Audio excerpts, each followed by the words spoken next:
a la cual están obviamente invitados todos. Sería bueno que vayan a consumir, que sería en Chorrillos, donde van a ser 3 días de todo lo que ya se ha avanzado en producción de equipos. Así que eso sí sería bueno que ustedes puedan asistir para que puedan ver lo último que se ha avanzado en mejoras de este equipo. No voy a poder dar clases porque me han dicho que tengo que exponer en el congreso, así que no voy a poder dar clases, así que nosotros estamos ajustando esta parte. Y la subsiguiente semana hay un científico en Huancayo y me han dicho que tengo que ir, así que tampoco voy a poder estar la siguiente subsemana. Así que la última clase, que sería de porcinos, va a ser muy posiblemente virtual.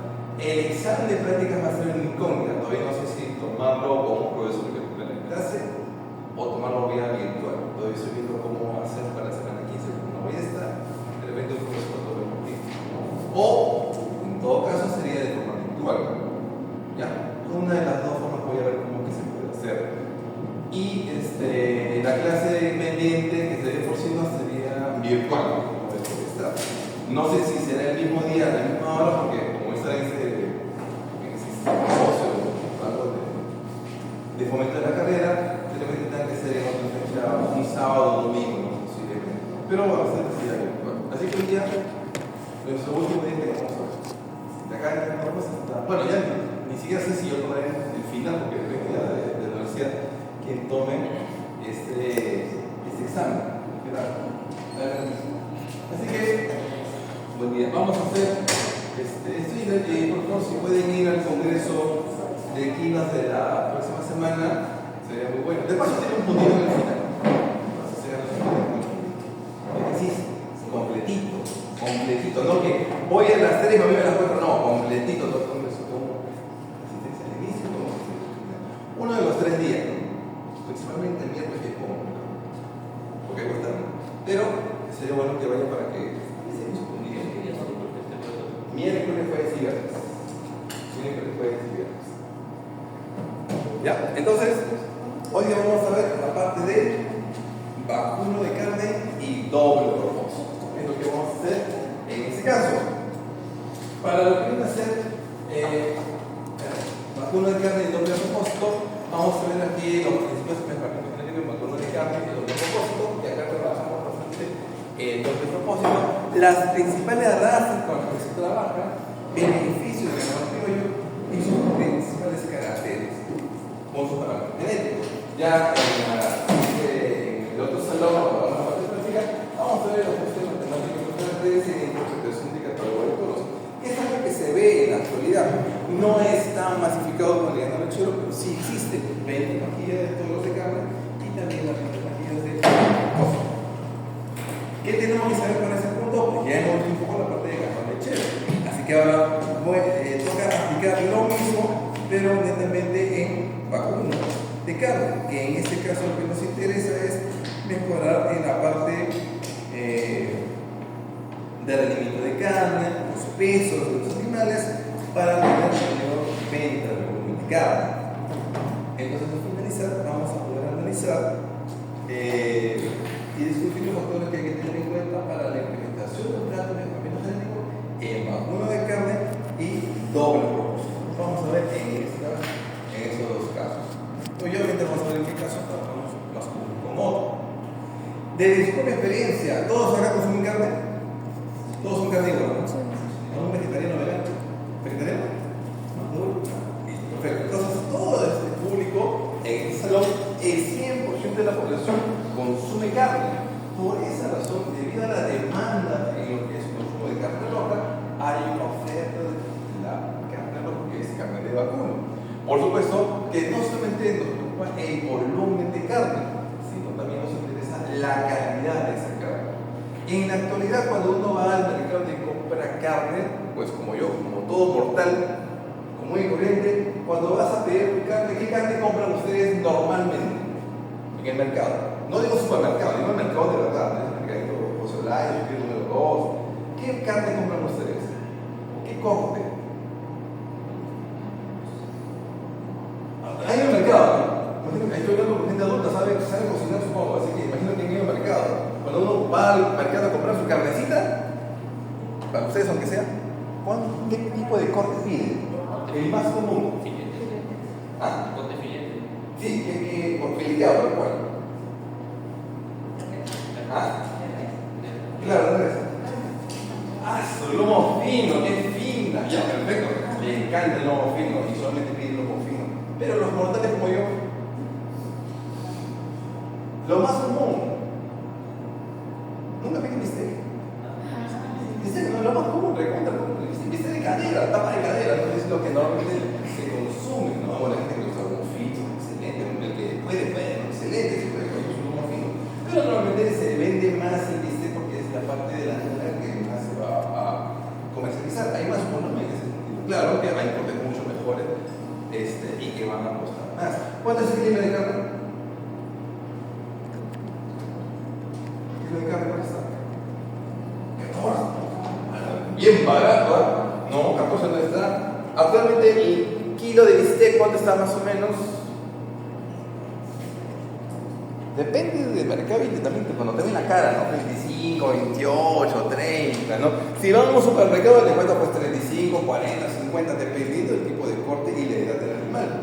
En el caso de la venta de carne existe mayormente venta de forma de bistec, que es en volumen, pero eventualmente no se busca solamente volumen, también se busca calidad de carne. Y la calidad está determinada por diferentes cortes. Hay cortes que son mucho más caros que son utilizados para la parrilla, por ejemplo, picaña, lo que es el cuadril, colita de cuadril, entraña, son cortes mucho más caros que obviamente en un pequeño sector de la población le gusta consumir ese tipo de cortes. Dentro que es el punto de los cortes de carne más caro a nivel mundial, el corte guayo. Este de acá es el más caro que existe. La característica de esta carne que le llaman carne guayo es que tiene mucho marmoleo, grasa de infiltración. Eso le da esa suavidad de jugosidad. ¿Cuánto está el platillo? El platillo está en 1000 soles. El plato, en este caso, no estoy diciendo el kilo, estoy hablando del platillo del restaurante como 1500, 1800 soles. Solamente el plato. O sea, cuesta bastante. Y no te dan pues, tus 300 gramos de bife, ¿no? Te van a dar trocitos como este de acá, en tu piedrita caliente para que tú lo puedas cocer. Así te lo van a vender.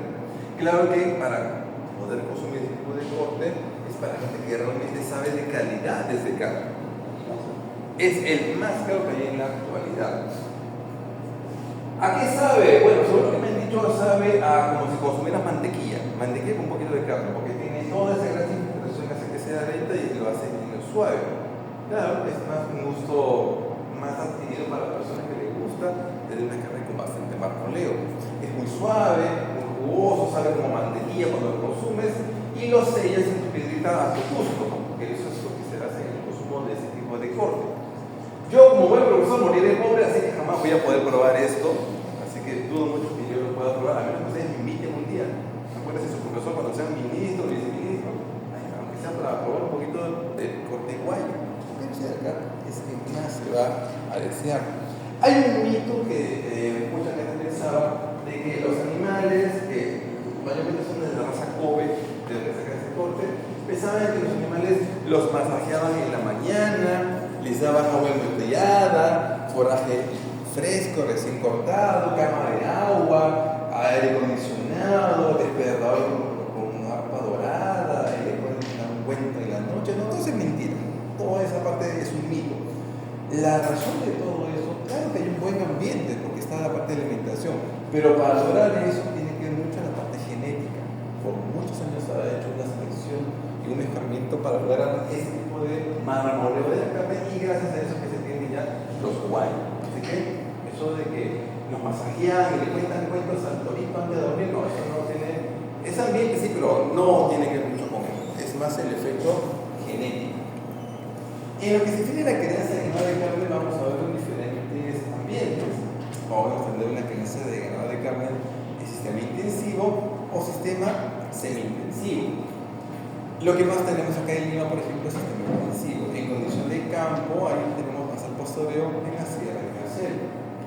Adaptaría de cosas dependiendo de los medios de producción. Aquí en costa y en selva, más tirado para la parte de carne. En la sierra, más bajo subjetivo carne y leche, ¿no? Porque justamente ahí lo que se hace es vender leche para la producción de queso y los machitos se engordan para la producción de carne. Es un doble propósito en el caso de la sierra. El biotipo es mucho más carneado, no como en el caso del lechero que es descarnado, apuloso, huesudo. En el caso animal de carne tiene que ser muy voluminoso y hay razas que van a notar que tienen mucha masa muscular. No tenemos en el Perú asociaciones de las razas puras de carne, pero por si acaso sí tenemos asociaciones de doble propósito. Acá en el Perú tenemos la asociación Brown Swiss y la asociación Simmental Flex. De hecho sí tenemos asociaciones para mejorar esas razas. En la sierra trabaja más que nada de doble propósito, que es una fuente proteica muy común debido a las carencias que hay en condiciones de sierra. Pues, la proteína es básicamente a través de la carne y hay gran demanda de carne primera en los pequeños sectores de la producción. Son pocos los que desean la carne que es entraña, cuadril, bife chorizo, pero hay gente que lo paga. Inclusive hay un supermercado que tiene un centro proveedor de carne exclusivo para ese supermercado. No le puedo decir cuál es porque está grabando, pero es un supermercado que solamente le compra a ese centro de engorde porque sabe perfectamente cómo es el cruce que utiliza y han hecho un acuerdo y le he dicho que tú solamente me vas a vender a mí y listo. Por esa razón este supermercado tiene cortes que son de bastante calidad porque ya tiene un proveedor que sabe que con un cruce determinado, con puntas razas determinadas, logra ese tipo de marmoleo, suavidad, jugosidad de la carne y por eso le demanda. Pero claro, cuesta más. En ese supermercado la gente compra cocinada, pero es una característica, ¿no? Tiene que ver la demanda del mercado. En lo que se refiere a cortes de carne, no todo en el animal es igualito. Por ejemplo, si usted quiere ver los mejores cortes de carne, los vamos a encontrar aquí, en esa parte de arriba del lomo, y toda la parte de la nalga, internamente también. Esta zona de acá, de un animal que tiene bastante masa muscular en esta zona, es lo ideal. Eso se conoce como pistola.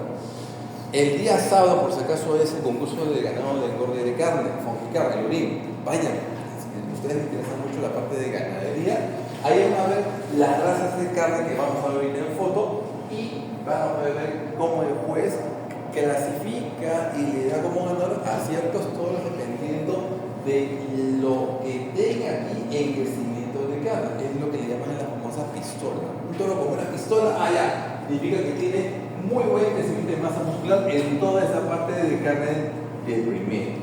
Así que si están interesados el día sábado, vayan a Fongicar, allá en Urín. De paso, hagan barra para el equipo de científica que va a concursar en el Toro Macho. Ahí va a haber un concurso en la tarde después. Carne de segunda, la agarramos aquí en zona de paleta, en la zona de la cruz. Carne de tercera, el cogote, la pata y las patas. Ojo que el hecho de ser carne de tercera no quiere decir que sea malo, ¿no? Simplemente tiene unas características que implican un poco más de cocción. Por ejemplo, aquí sacamos de la tercera, estábamos hablando, por ejemplo, de la malaya dorada. No sé si ustedes han comido malaya dorada, que es bastante agradable. En Arequipa consume bastante malaya. De repente han comido asado de osobuco. El asado de osobuco viene de acá, de la pata y la pierna. De ahí viene. O de repente han consumido sancochado, sus sopitas, sus zanahorias, su col, viene de esta zona de acá, del cuello y el pecho. Ese es el sancochado. Entonces tenemos diferentes cortes con diferentes calidades y no es que uno sea peor que el otro, simplemente son texturas y suavidad diferente. Claro que lo más caro es lo que vas a encontrar aquí. Acá está, por ejemplo, el lomo fino, ¿no? Y en la parte primera y acá se encuentra también la entraña. Actualmente la entraña, que es el corte más caro, está en el mercado 220 soles el kilo de entraña. El corte de kilo de entraña. Por supuesto, no es barato, pero eso es para hacer a la parrilla, así que no lo venimos a freír, ni se lo ocurre freír con entraña, para cocinarlo en parrilla. Bueno, no es lo único. También tenemos acá lo que se conoce como la carne de procesamiento. La carne de procesamiento es la carne que no se puede vender como corte. De muslo, de vientre, de la cabeza, de las cañas. Ahí tenemos la carne de procesamiento, que entra mucho a lo que son embutidos, carne molida y embutidos. Ahí va a entrar la carne de procesamiento. usted dirá, no, yo jamás voy a comer ese tipo de carne. Y el hot dog que acaba de comer ayer, está pues acá en el razonamiento. Aunque el hot dog ahorita es un chino gigante, no me olvidó. Por ejemplo, por mi casa está mi tía Veneno, que venden ese pan con hot dog que te pinta toda la boca. Ojo, queda morado, violento, no sé qué químico le echará. Que me mareo, ¿no? También está no solamente ese tipo de carne de procesamiento, también está la venta de vísceras. Y las vísceras en el caso del vacuno es muy cotizado en la actualidad. Por ejemplo, ¿qué vísceras son las que a ustedes les gustan? Rachi. ¿Y dónde viene el rachi? El brillo, ¿no es cierto? El rachi viene a ser del brillo. Eso que va en la parrilla del rachi viene del brillo. ¿Qué más consumimos en vísceras? ¿No han comido vísceras? ¿Ah?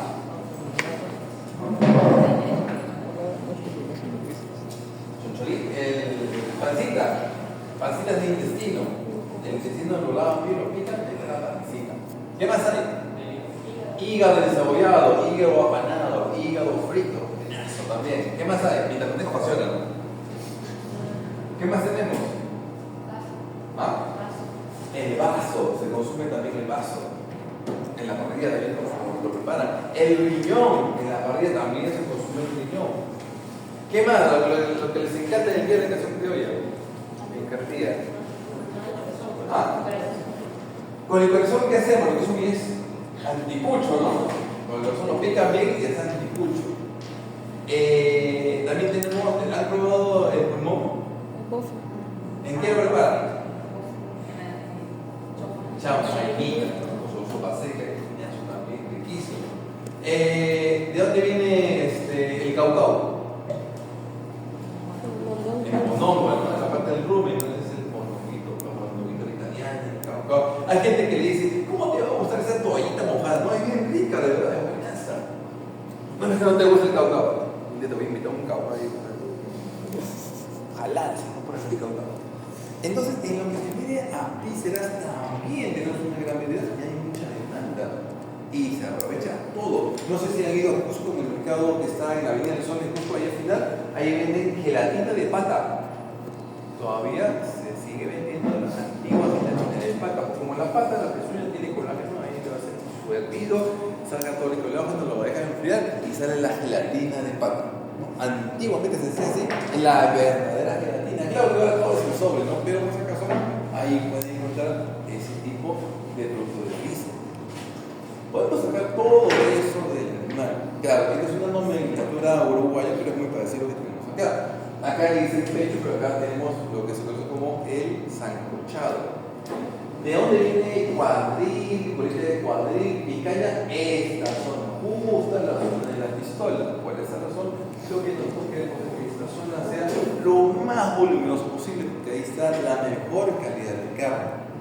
En el animal de carne, ¿qué debemos buscar? Que sea ancho de pecho, ancho de la costura, de la parte posterior y mucho ancho de lomo. ¿Por qué? Porque si tengo más ancho significa que tengo más capacidad de la masa muscular.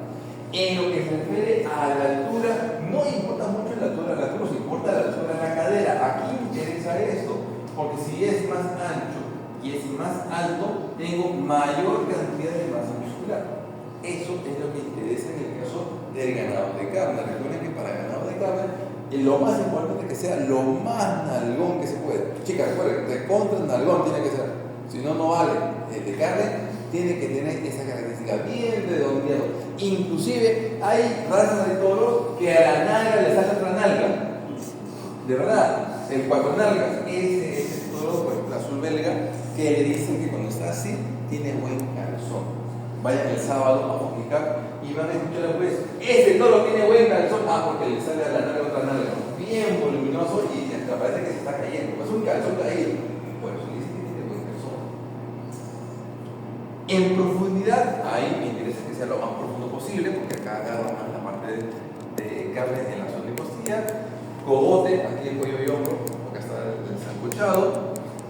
Las patas y pezuñas tienen que ser redondeadas. La característica del ganado lechero es que estas carnes son planas, pero el ganado de carne es redondeado. Y lo que buscamos es que sea lo más reducido posible.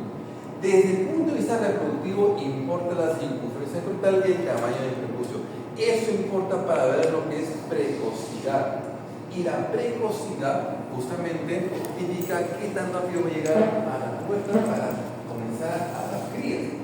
Mientras más tamaño tengan estos dos al año de edad, significa que va a entrar a reproducción mucho más pronto. Por lo tanto, eso hace que se baje el intervalo generacional. Recuerden eso, ¿no es cierto? ¿No? Siempre cuando nos separamos temprano, baja el intervalo generacional y aumenta el progreso genético anual. En razas, en Norteamérica trabajamos muchísimo los Angus y los Simmental gráficos. Aquí en el sur, muchos trabajan con el Hereford, sobre todo en Argentina. El Angus es la Holstein de carnes. Así como en el Chile tenemos la Holstein, en ganado de carne tenemos a los Everett Angus. El Angus, ahí podemos ver su característica de peso, buen rendimiento de carcasa 70%, que en el caso de ganado de carne se espera que sea más del 50%. Acá llega a un buen porcentaje y buena ganancia de peso. El Angus en la actualidad lo están utilizando para producción de carne y también como cruce con otras razas, para generar razas sintéticas.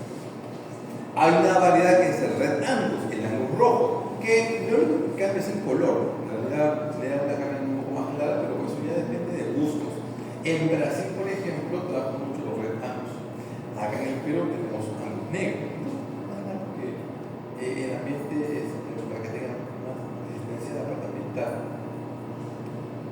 El Hereford, acá podemos apreciar sus características de peso, no llega a tanto en carcasa porque el Hereford está criado más al pastoreo.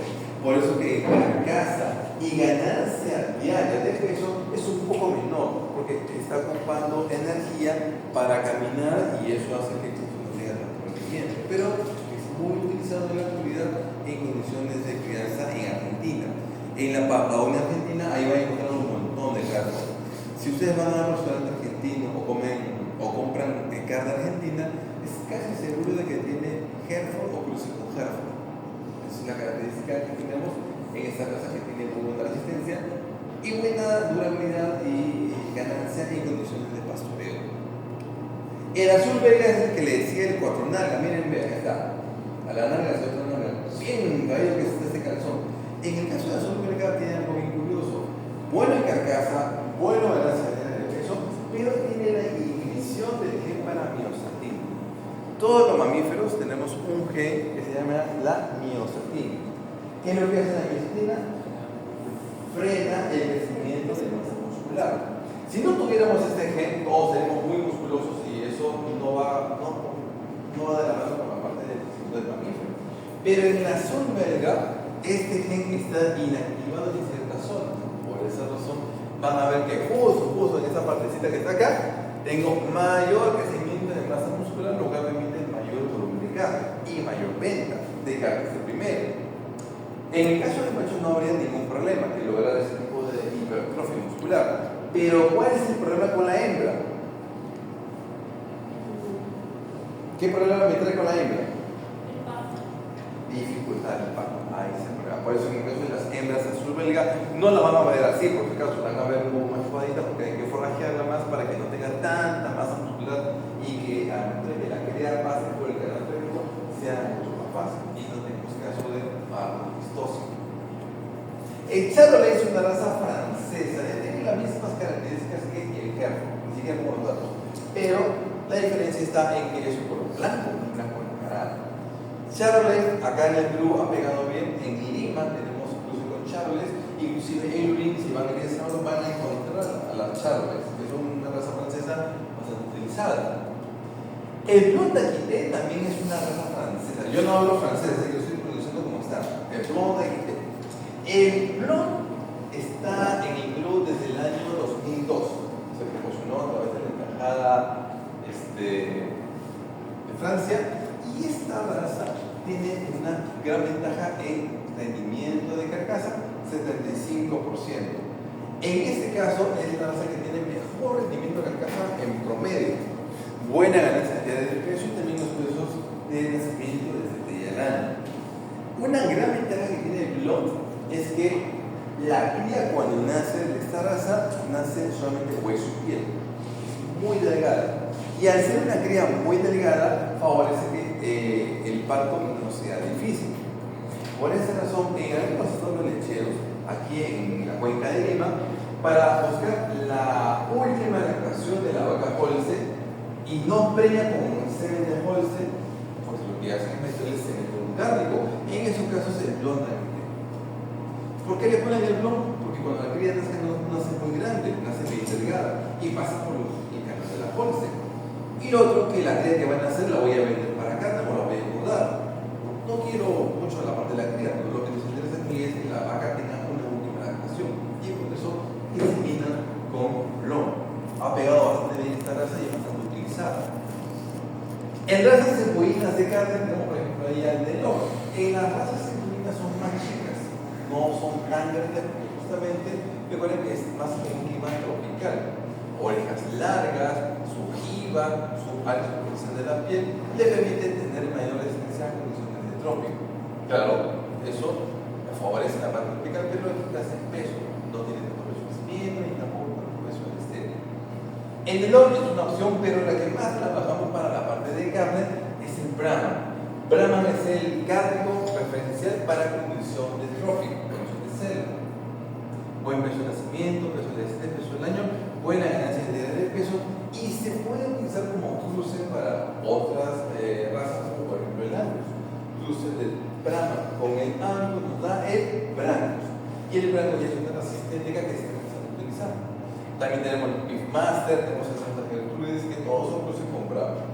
Hay gente que le gusta más el consumo de ese tipo de torito o cruce con el de toro. Yo particularmente me gusta más consumir de esta raza porque la carne tiene más jugosidad, es más grasosito, más crocantito, más grasosito, pero bueno, eso ya es cuestión de gusto. Hay gente que le gusta tanta grasa y prefiere simplemente no trabajar con este cruce. En tonalidades de color tenemos así un Brahman clarito y también tenemos el Brahman más oscuro, que es tipo marrón. También hay un Brahman no negro, sino un gris oscuro, pero son tonalidades de color en el caso de los toros de carne. El Buceras es otra raza cebuina, pero en realidad el Buceras lo trabajan como doble propósito, carne y trabajo. En la cornamenta que tiene acá le permite utilizarlo para la yunta del arado. Entonces el Buceras prácticamente tiene ese doble propósito. Por eso no lo ven tan grande como otras razas, pero tiene la ventaja de su rusticidad y su resistencia para llevar la yunta en el arado. El Buceras es una buena opción para la crianza. Ahí lo pueden escuchar. En razas doble propósito, aquí está el campeón de las doble propósito, el Brown Swiss.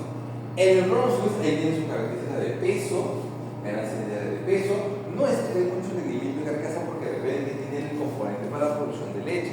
Por esa razón, ahí vamos a encontrar, es casi mitad y mitad. El Brown Swiss, usted puede ver en la fotografía claramente cómo puedo yo ver a un animal doble propósito. Si lo vemos desde aquí para adelante, ahí pueden estar cabeza chiquita, cogote, ancho del pecho, musculoso, todo perfecto en lo que se refiere a ganado de carne. Miren atrás, chupado, típico de leche. Ahí claramente en la fotografía, en solo una foto puedo ver cómo este animal tiene componente de la parte cárnica, pero también tiene el componente lechero. En la actualidad, el Brown Swiss lo utiliza bastante en producción de sierra. Pero, ojo con un detalle. Si van a comprar pajillas de Brown Swiss, no compren las pajillas que son de Estados Unidos o de Canadá si tu objetivo es doble propósito. Porque el semen de toro de Canadá y Estados Unidos, el Brown Swiss tira netamente para leche. Ya no es el doble propósito original que tenemos en Estados Unidos o Canadá. Ya todo está tirando para la parte de leche. Así que si nosotros deseamos un toro Brown Swiss doble propósito para que me dé carne y leche, busquen pajilla europea, pajilla argentina o pajilla nacional. O el Brownlee, que es el originario Brown Swiss, que es para doble propósito. Pero ya no, el de Canadá y Estados Unidos es netamente lechero, así que no voy a tener mucha ganancia en esas razas. El Simmental Fleckfield, también una raza que ha pegado muy bien acá. Este llegó en el año 99. Bueno en pesos, bueno en ganancias diarias, rendimiento de carcasa mejor que la Brown Swiss inclusive, buena producción de leche. Por si acaso este es un austríaco, pero la realidad es esta, ¿no? 6.500, 6.000 kilogramos de leche por campaña, buena habilidad materna y facilidad de parto. La gran ventaja de la cínica Fleckvieh es que las vacas en su último parto engordan mucho más que una raza lechera, o inclusive más que la Brown Swiss. Cuando una vaca está llegando a su último parto, ya su última lactación, normalmente va a adelgazar, ¿no? Son vacas, bien viejitas, va a estar flaca. Pero la Fleckvieh tiene la peculiaridad de que engorda más al último parto. Por esa razón, el ganadero que tiene esa raza le conviene mucho más porque va a vender más carne. Y eso obviamente le va a tener más ingresos. ¿Dónde encontramos más a la cínica Fleckvieh aquí en el Perú? Chachapoyas, Chiclayo, Cajamarca, Jaén. Ahí en la zona norte vamos a encontrar a la cínica Fleckvieh. En el centro, en la zona baja de Moncayo, Concepción, ahí vamos a encontrar la cínica Fleckvieh. Y en Puno solamente encuentras ahorita PPC. No, que Puno es más alto. Ya la cínica Fleckvieh ya tiende a sufrir un poco más. Ahí más trabajan el PPC Fleckvieh. ¿Y esto? ¿Qué es eso? ¿Cierto? Quitamos toda la casa sin dar una gota. ¿Qué es eso? ¿Qué razas tenemos mezcladas acá? ¿Usted nota? Tiene de Holstein, esa caraza de Brown Swiss, pata de Jersey, cuerpo romano, un pelín, tiene Ayrshire, tiene de todo el criollo, ¿no es cierto? Es una combinación, un mix, es una raza con mango de acá.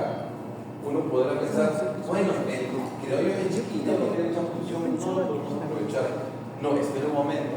El criollo cerrado tiene una peculiaridad. Rusticidad, aguanta la condición de altura. Esa vaca chiquita, toda fea que la ves ahí en la punta del cerro, aguanta ese tipo de condiciones. Entonces, cuando una persona habla de la crianza de ganado de carne en condición de sierra, primero fíjate cómo está el ambiente, porque aquí vamos a jugar con la interacción genotipo-ambiente. Si el ambiente es muy desfavorable, como lo que sucede en crianza de sierra, y tenemos un criollo, este va a ser con un rendimiento mucho mejor que la raza especializada. Así que aquí el criollo tiene toda la ventaja del mundo cuando tenemos una condición desfavorable. Si las condiciones de mi rebaño en establos son mucho mejores, puedo cambiar a la crianza con una raza especializada. El criollo va a aumentar un poco, pero no va a tener mucho más porque tiene su techo genético. Entonces, mucha gente piensa que el criollo no sirve para nada cuando es al revés. El criollo tiene mucha utilidad. Inclusive el criollo lo vamos a trabajar como triple propósito. ¿Por qué digo triple propósito? ¿Cuáles son los tres? Leche, carne y trabajo. Esos son los tres: carne, leche y trabajo. Arado para el arado, ¿no? La yunta, su arado, y corre en la chacra. En el caso de el criollo, actualmente en Huancavelica y en Ayacucho está desarrollándose la crianza y casi comenzando a diferenciarse en colores respecto a animales autóctonos de sus lugares. Eso significa que ya está comenzando a ver un poquito la parte racial, pero todavía no hay nadie que se encargue de estudiar y evaluar cómo va el movimiento de razas, que simplemente es algo que está creando de forma natural.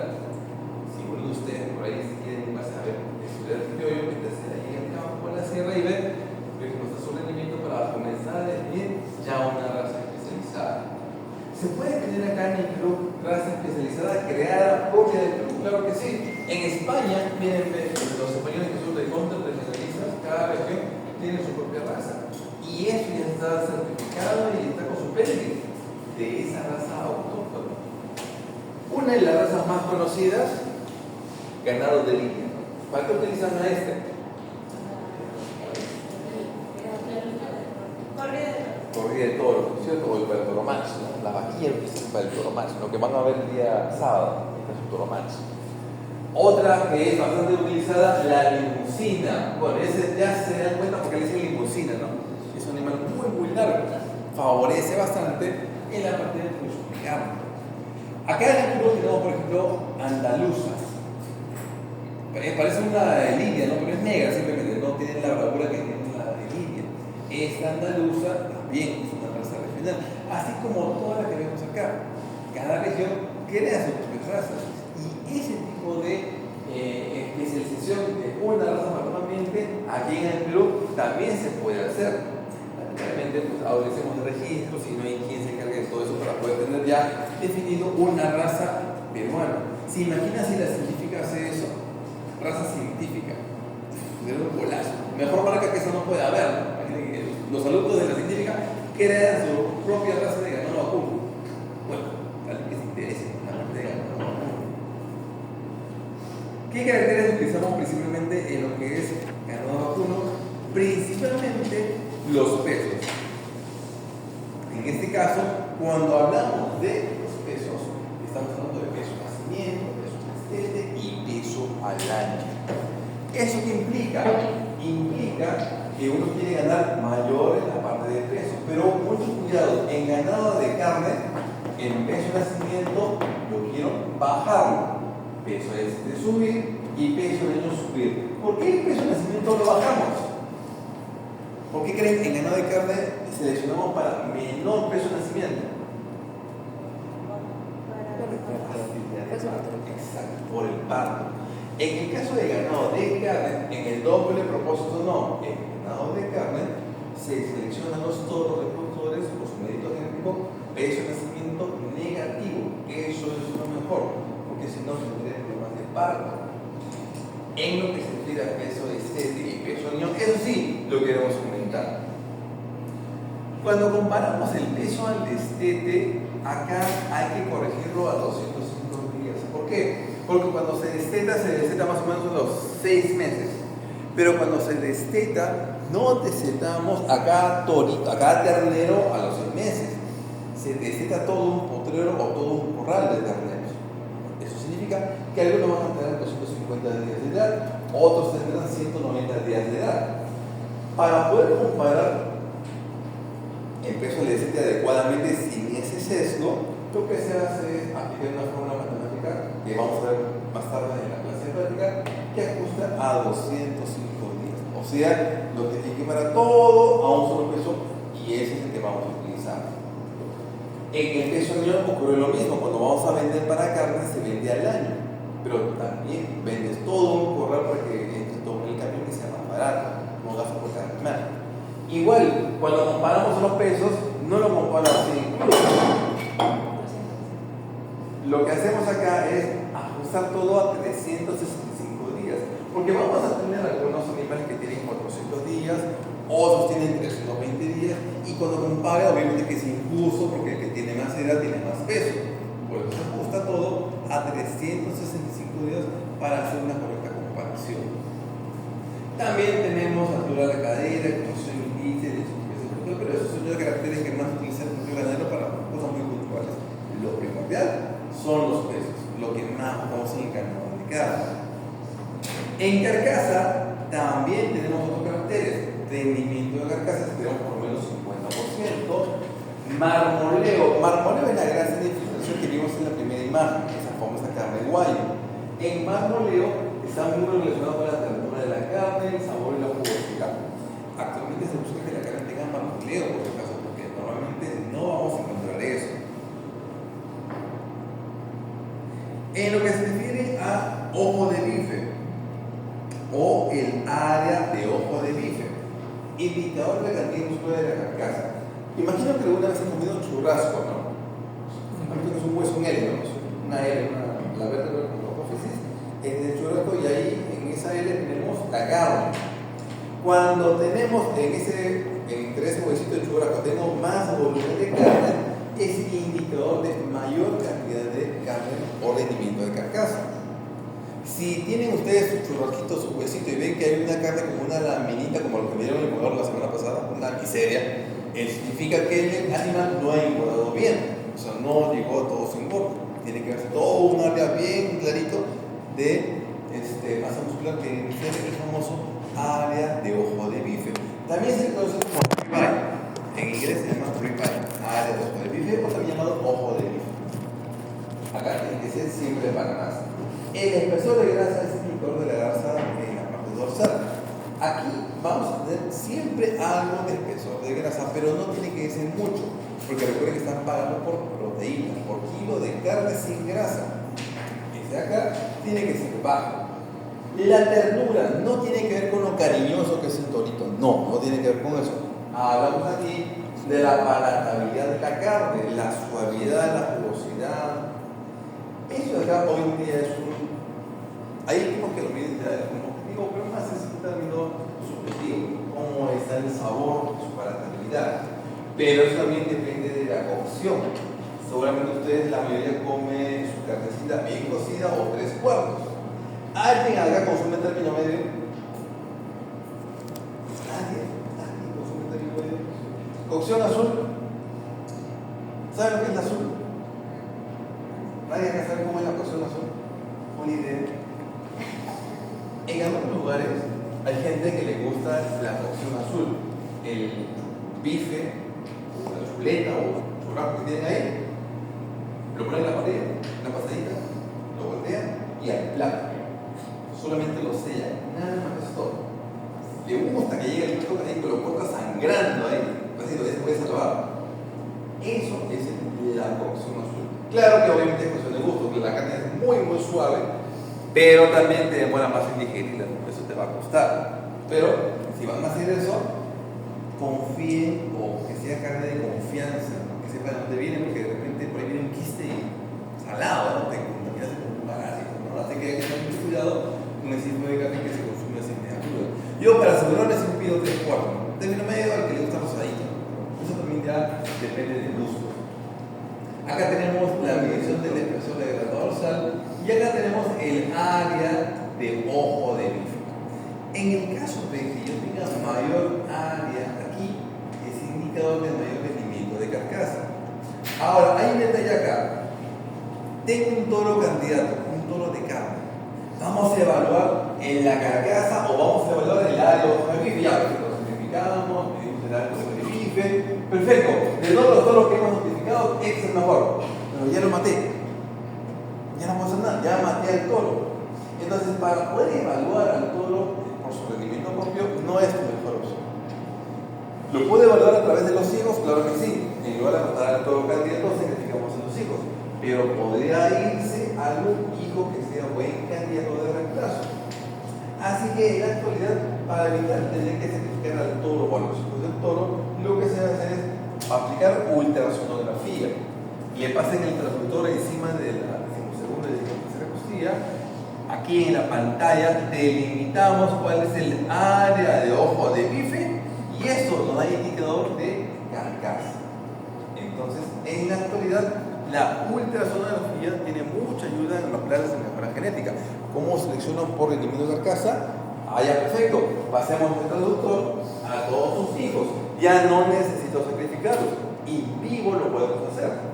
Eso que logramos, mayor cantidad de hijos evaluados de cada toro para la estimación de su valor de cría. Y si tengo mayor cantidad de hijos evaluados, eso incrementa la confiabilidad de sus méritos genéticos. Y dije la respuesta del examen, después no digan que no les dije, ya está cantada. No me grabaron ya, por favor, revisen la grabación. Pregunta de examen, respuesta dicha y hecha. ¿Lo grabamos? ¿Más? ¿Más qué? Vamos, si lo quieren decir yo. ¿Qué logramos? Cuando tenemos más hijos evaluados de un toro, ¿logramos más? Nadie me escuchó, se nota que nadie me escuchó. Más hijos evaluados, confiabilidad. ¿En el qué? En el mérito genético del toro. Eso logramos gracias a qué? A la ultrasonografía. Logramos más confiabilidad. El marmoleo lo podemos medir de forma subjetiva con esta cartilla de evaluación. Esta cartilla nos va a decir el grado de marmoleo, del PMS1 al PMS12. Este de acá, por ejemplo, es la carne guayo, la que nos gusta con bastante marmoleo. Este de acá es un corcho, no tiene nada de grasa. No, nadie quiere ese tipo de corte, ¿no? Obviamente lo que nosotros buscamos es que tenga cierto grado de marmoleo. PMS es el criterio del score que se utiliza. Este es el Beef Marbling Score. Score de marmoleo del bífero o del bistec. Eso es lo que significa el PMS. Y aquí en nuestro país trabajamos normalmente entre el PMS3 y el PMS4. Normalmente. En Estados Unidos trabajan entre el PMS4, el PMS5, hasta el 6 podrían encontrar. Ya lo que está aquí ya es un corte más especializado. Buscando el guayo encuentran estos PMS. Deben escuchar la alimentación y de la raza para que se trabaja, pero normalmente tenemos eso que saca de Vicky. Por ejemplo, ese corte, a ver ustedes qué clasificación le da. ¿Será BMS1? No, está con su grasita. ¿Será BMS2? ¿O 3? Observen, ¿ah? El BMS2 tiene grasa en la zona periférica. El BMS3 tiene grasa en la zona periférica y también en el centro. Acá observamos grasita alrededor, pero también en los puntos blancos, adentro también tiene. O sea que es BMS3. ¿Llega a BMS4? No alcanza, ¿no? Entonces estamos frente a un BMS3. ¿Podemos evaluar el marmoleo también por ultrasonografía? Claro que sí. Le pasamos el transductor, delimitamos cuál es el área de bife y los puntos blancos que ven acá representan la grasa de infiltración.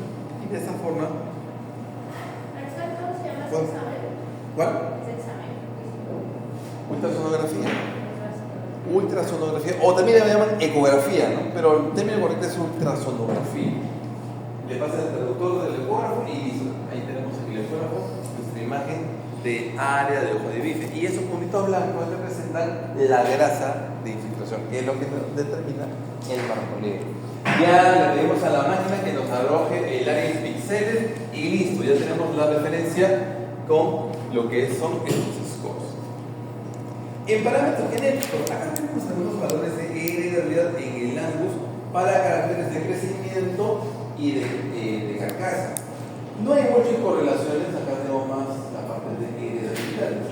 Para el ganado de carne, los pesos, peso de nacimiento, peso de destete, peso adulto, es lo que más nos interesa. Observen por qué es importante hacer la selección al año, porque el peso adulto tiene 53% de heredabilidad. ¿Por qué es tan importante medir la talla al año? Porque tengo mayor heredabilidad. También es un conviene muchísimo para poder tener un buen rendimiento de los animales y de esa forma puedo tener mayor ventaja en el consumo de esa clase de productos de buena calidad. Acá dice leche, cuidado aquí en ganado de carne. Leche no es producción de leche de la hija del toro. Aquí cuando hablamos de leche significa lo que gana en peso el hijo del toro por el consumo de leche de la mamá. Eso es lo que significa. No es producción de leche, sino que lo que gana el ternerito por el consumo de leche de la mamá. A eso le llamamos lo que corresponde a leche. En la parte de carcasa, en la parte de carcasa, aquí que vamos a encontrar más, peso de carcasa, área de bife, marmoleo y grasa dorsal. Son valores de heredabilidad moderados, lo que significa que responden bien al progreso genético, y justamente lo que les decía, peso de carcasa con área de ojo de bife, correlación positiva. Significa que si tenemos mayor área de ojo de bife, tendremos más peso de carcasa. Y eso es lo que nosotros deseamos en un sistema de producción que tenga más cantidad en este caso. Si hablamos de la parte que se ocupa el cimental, ahí está, peso de nacimiento, facilidad de parto, peso de destete, leche, peso del año. Les decía, cuando tenemos más peso de nacimiento, dificulta el parto. Observen acá, si vemos la correlación entre facilidad de parto con peso de nacimiento, correlación menos 0.6. ¿Eso es favorable o desfavorable? Desfavorable. ¿Por qué es desfavorable?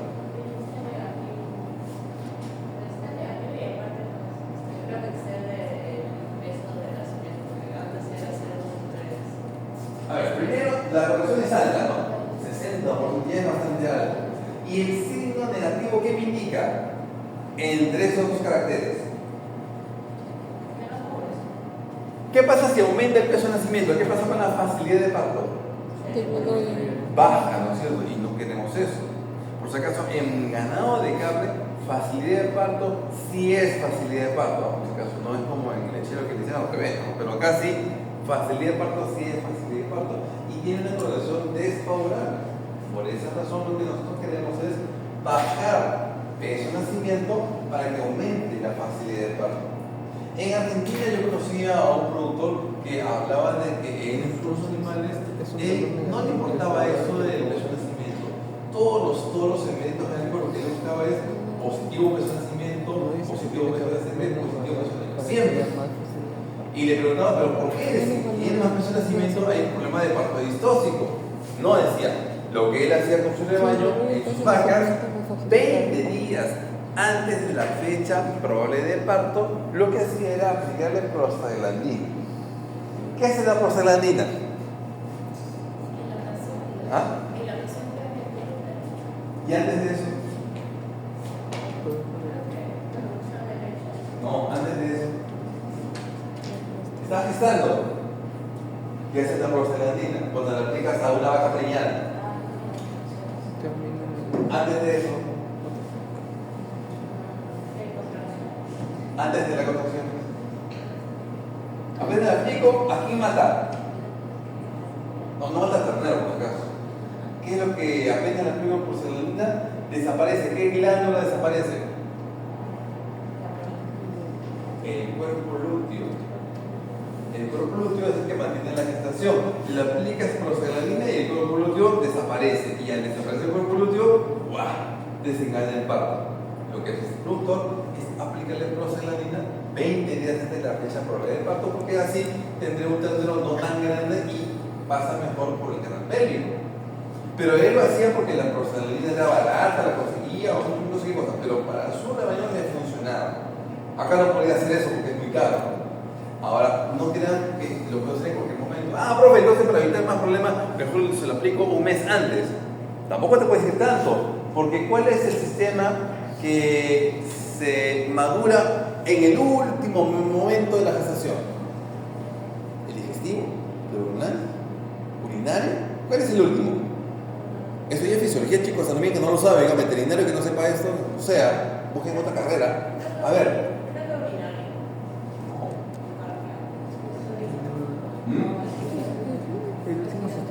¿Por qué? No adivinen, no, ¿por qué?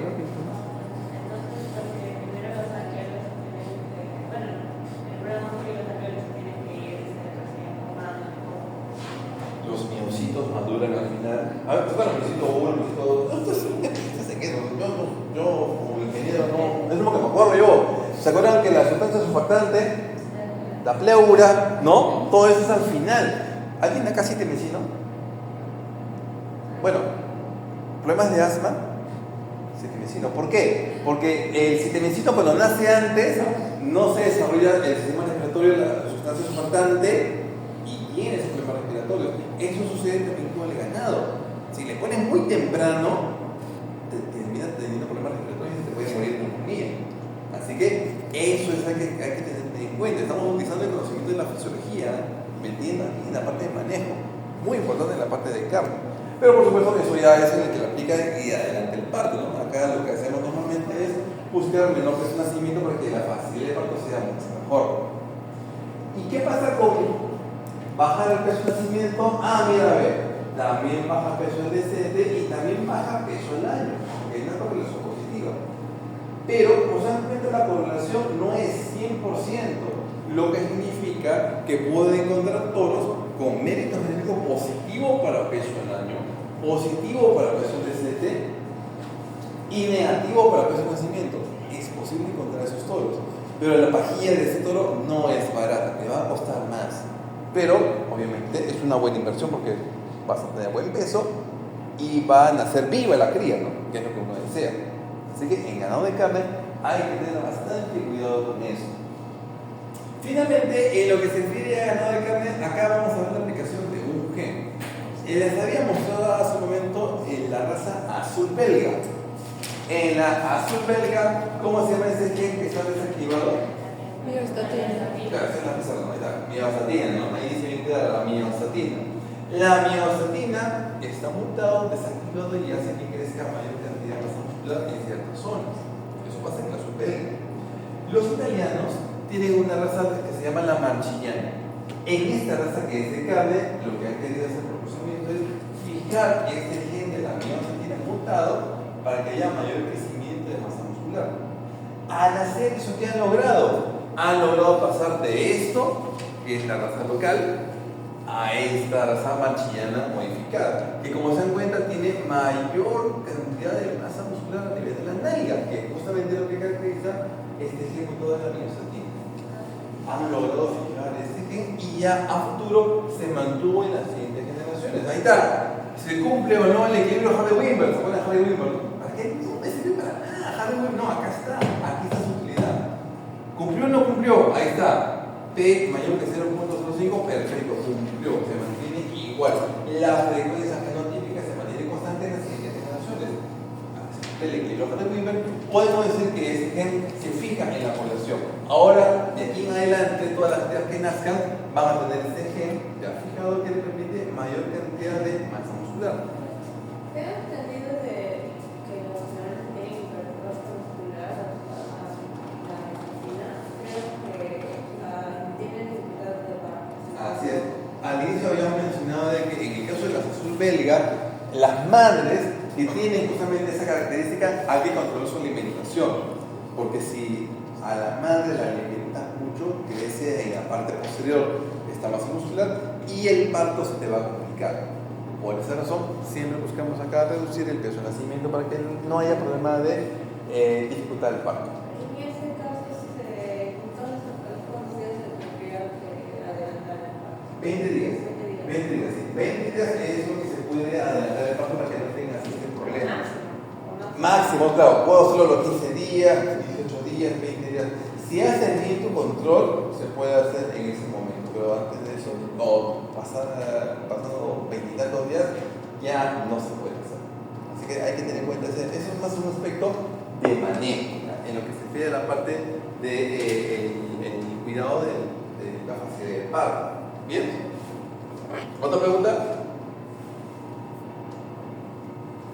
Listo, chicos. Entonces, hasta acá hemos visto la parte teórica de vacuno de carne. Voy a empezar para almorzar porque me voy de largo hasta las 6, así que algo tengo que comer. En la clase de práctica hacemos la práctica de vacuno de carne y cerramos el curso presencial, en la parte de ovino y camelo, con práctica también. Eso es lo que vamos a hacer en la clase de práctica, ¿ya? Entonces, nos vemos ahí en la clase de práctica con un también.